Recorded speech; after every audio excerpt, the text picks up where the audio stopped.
Arrest कर लिए by court, by system. आज हाई कोर्ट, सुप्रीम कोर्ट, पहले हाई कोर्टों ने बोला, अब सुप्रीम कोर्ट ने भी बोल दिया बैक बोरोवर स्टील। अब हम क्या करें?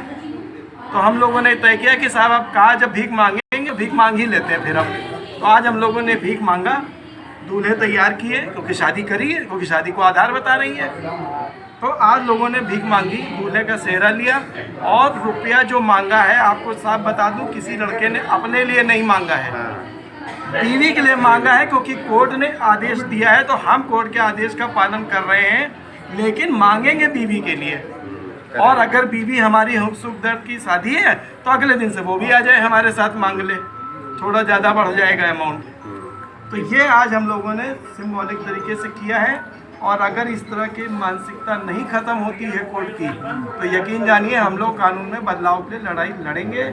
और आने वाले 2027 के इलेक्शन में फिर चाहे वो राहुल गांधी हो, चाहे वो अखिलेश यादव जी हों, और चाहे वो आपके योगी जी हों, क्योंकि हर सरकार महिला का वोट, पुरुष तो उनके लिए बेटा है ही नहीं, पुरुष उनके लिए बेटा है ही नहीं, सारी बेटियां हैं उनके पास। तो बेटों और सब आएंगे 27 में और बात होगी। और हमारी पत्नी के लिए वो साथ, अब इन्होंने सुप्रीम कोर्ट ने बोल दिया महिला को वेश्यावृत्ति का अधिकार दे दिया। किसी महिला संगठन से आपने आवाज़ सुनी? किसी महिला संगठन ने एक महिला को वेश्यावृत्ति करने का लाइसेंस दे रहे हैं और कह रहे हैं कि उसके घर को कोठा नहीं कहा जाएगा। बस जरा ईमानदारी हम देखिए। और यानी महिला को आपने वेश्या कह दिया, वेश्यावृत्ति छूट, किसी महिला संगठन की आवाज़ नहीं निकली। लेकिन अगर पत्नी को आप वेश्या कह दो और आपका मर्डर कर देगी, तो यही जज साहब उसको छोड़ देंगे बाइज्जत बरियों, क्योंकि ये माकूल वजह है किसी को मार डालने की। और खुद बोल रहे लाइसेंस दे रहे हैं, तो शायद ये तो सुप्रीम कोर्ट जो अब धीरे धीरे जो हमें जितने लड़के हैं, हम लोग न्यायपालिका जाते हैं न्याय की उम्मीद में, लेकिन हमें वहाँ भी महिलावाद ही मिलता है, इसलिए परेशान थे। आज हमारे पंकज जी हैं, सब दोनों मिलके ये हुआ कि सब कुछ किया जाए, नहीं तो ये तो बहुत हो जाएगा। पर्चा दे दीजिए। लोगों ने मिल करके ये कहा कि इसको किया जाए। अपना नाम बता दीजिए। कपिल मोहन चौधरी। हाल ही में एक जो वाक़या हुआ है, एक महिला ने अपने मंगेतर को ढकेल लिया। उसने गूगल पे सर्च किया सुसाइड पॉइंट पूरी प्लानिंग से, और उसको ढकेल लिया। और 1 करोड़ रुपए की आज जो खुलासा हुआ है, उससे धनराशि भी आई थी शॉपिंग के लिए। और वो लड़के को इसलिए मतलब कहा कि वो विग लगाता था। तो मतलब कहीं ना कहीं पुरुषों के साथ अत्याचार तो हो रहा है, आप आवाज़ भी उठा रहे हैं लगातार हम सालों से। तो इस पर आपकी क्या प्रतिक्रिया है? उस महिला के साथ क्या होना चाहिए? सर देखिए, आज जो केतन के साथ हुआ वो ढकेला गया।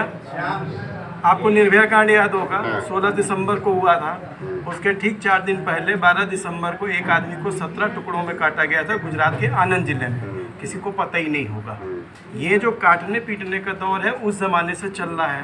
वो आदमी 17 टुकड़े में कटा, खबर तक नहीं मिली, एक जगह कहीं थोड़ी सी न्यूज़ आई थी। और 16 दिसंबर में 4 लड़कों को फांसी हो गई। उन्होंने गलत किया, फांसी हुई। हैदराबाद में निर्दोष थे, 4 को गोली मार दी है।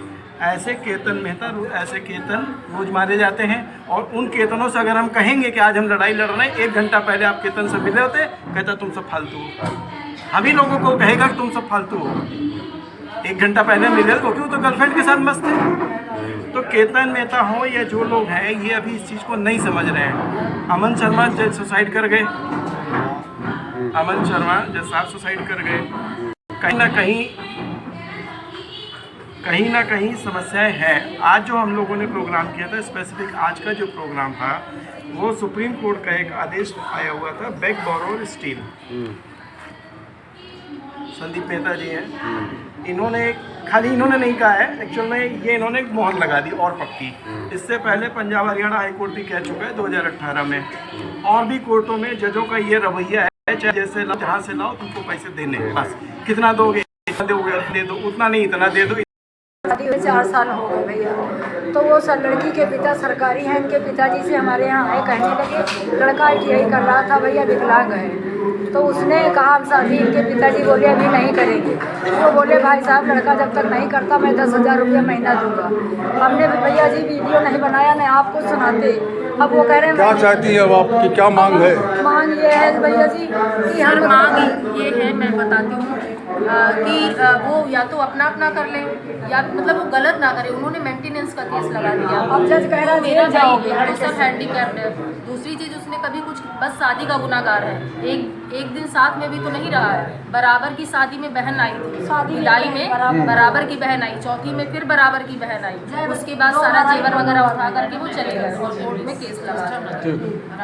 क्योंकि मतलब ये जो मेंटेनेंस लगाया गया है बिना वजह, तो हम इस चीज़ को कायदे से पूरा चेक करके तब फिर इसका कुछ निष्कर्ष निकाला जाए या ना तो कि अपना अपना करा जबरदस्ती दीजिए भैया, या तो हम मतलब हम हमारे घर आ जाए, हम ये भी हम राजी हैं। लाने को भी एग्री है, भाई भी लाने को एग्री है, पर सर वो किसी जो वो बस कह रहे हैं कि मेरा सारा सामान दे दीजिए और आप हमारे घर में रहिए। उनके बेटे नहीं हैं, 2 बेटियाँ ही बेटियाँ हैं और उनके फादर गवर्नमेंट जॉब करते हैं।